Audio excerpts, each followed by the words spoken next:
अमरावती बंडेरा मार्गावर असलेल्या एमआयडीसी परिसरात एका जुन्या कारखान्यात चक्क देशी दारूच्या बनावट मालावर शहर गुन्हे शाखा युनिट 1च्या पथकाने गुरुवारी अचानक छापा टाकून मोठे गौप्यस्फोट प्रकरण समोर आणल्याने जिल्ह्यात एकच खळबळ उडाली। या प्रकरणात पोलीस आयुक्त नवीनचंद्र रेड्डी स्वतः दाखल होऊन धडक कारवाई केली।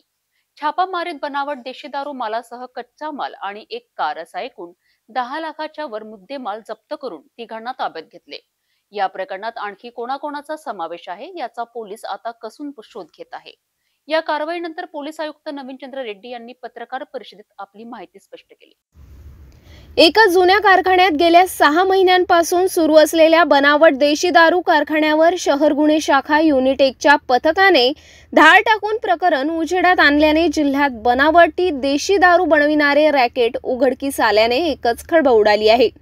एमआयडीसी परिसरातील प्लॉट नंबर E26 मधील कारखान्यात बनावट देशी दारू बनवित असल्याची माहिती मिळताच पोलीस आयुक्त नवीनचंद्र रेड्डी यांना माहिती देण्यात आली। यावर 8 ऑगस्टच्या रात्रीच पोलीस आयुक्त रेड्डीसह उपायुक्त गणेश शिंदे कारखान्याकडे रवाना झाले। गुन्हे शाखा युनिट 1चे पोलीस निरीक्षक गोरखनाथ जाधव यांच्या नेतृत्वात कारखान्यात धाड टाकण्यात आली।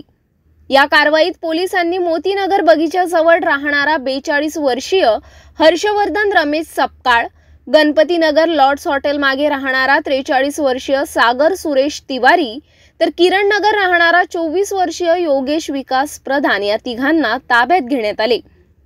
पोलिसांनी कारखान्यातून देशी दारू संत्रा बॉबीसह संजीवनी देशी दारूचे बनावट label, alcohol orange flavour, RO plant bottle refining machine, printing machine, copy machine, stamp, 90 मिलीच्या नकली 3400 बॉटल, 21 अल्कोहोल कॅनसह एक MH35P 5919 क्रमांकाची कार असा एकूण 10,90,248 रुपयांचा मुद्देमाल जप्त केलाय। घटनास्थळी राज्य उत्पादन शुल्क विभागाच्या अधिकारी आणि कर्मचाऱ्यांना पाचारण करून पंचनामा करण्यात आला। या कारवाईनंतर पोलीस आयुक्त नवीनचंद्र रेड्डी यांनी पत्रकार परिषदेत माहिती स्पष्ट केली। काल संध्याकाळी मिळालेल्या गोपनीय माहितीच्या आधारे अमरावती क्राईम ब्रांचच्या अधिकाऱ्यांनी या ठिकाणी एक एमआयडीसी मध्ये फॅक्टरी आहे, त्या ठिकाणी अवैध दारू बनवत आहे अशी माहिती मिळाल्यावरून त्या ठिकाणी छापा टाकला। रितसर कायदेशीर कारवाई केल्यानंतर असं समजलं की या ठिकाणी संजीवनी ब्रँडचा अवैध जो आहे निर्मिती करण्याचा ते आरोपी तयार करत होते आणि ते त्या ठिकाणी त्यांच्या ताब्यामध्ये पॅकिंग मटेरियल, त्याच्यानंतर मोठ्या प्रमाणात दारू बनवण्याचं साहित्य ज्याच्यामध्ये रॉ मटेरियल असतो अल्कोहोलचा, हे मिळालेलं आहे। आणि त्या ठिकाणी असं आढळलं की हे लोक संजीवनी ब्रँडचे लेबल छापून बॉक्सेस तयार करून बॉटलिंग करून या ठिकाणी देशी दारूचे मोठ्या प्रमाणात पॅकिंग करत होते आणि हे मागच्या काही दिवसापासून सुरू असून हे अवैधरित्या हे दारू मार्केटमध्ये विक्री करत होते अशी माहिती मिळालेली आहे। यामध्ये गुन्हा दाखल करण्यात आलेला आहे पोलीस स्टेशन राजापेठ येथे।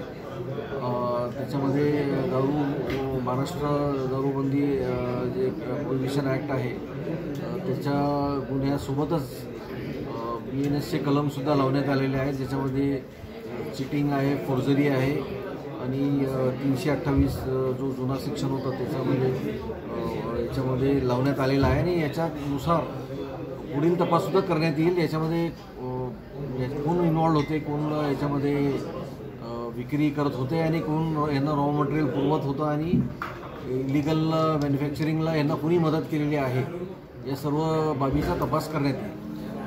एमआयडीसी परिसरामध्ये हा कारखाना म्हणजे चालवला गेला आहे का? आपण या चौकशीमध्ये अधिकाऱ्यांनी विचारलं एमआयडीसी परिसरामधील हा जो बंद पडलेला जो युनिट आहे दिसतो ते युनिटचा गैरवापर या ठिकाणी करण्यात आल्याचं प्राथमिक तपासात किंवा याच्यामध्ये निष्पन्न होत आहे।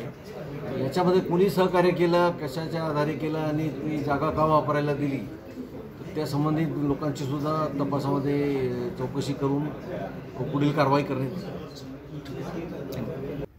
पोलीस आयुक्त रेड्डी यांची प्रेस ही धडक कारवाई गुन्हे शाखा पोलीस निरीक्षक गोरखनाथ जाधव यांच्या नेतृत्वात सहाय्यक पोलीस निरीक्षक मनीष वाकोडे, योगेश इंगडे, अनिकेत कासार, पोलीस उपनिरीक्षक प्रकाश झोपाटे, पोलीस कर्मचारी फिरोज खान, सूरज चव्हाण, अमोल मनोहर, निखिल गेडाम, अनिकेत वानखडे, सुधीर गुडदे, अलमुद्दीन खातीम यांनी केली आहे।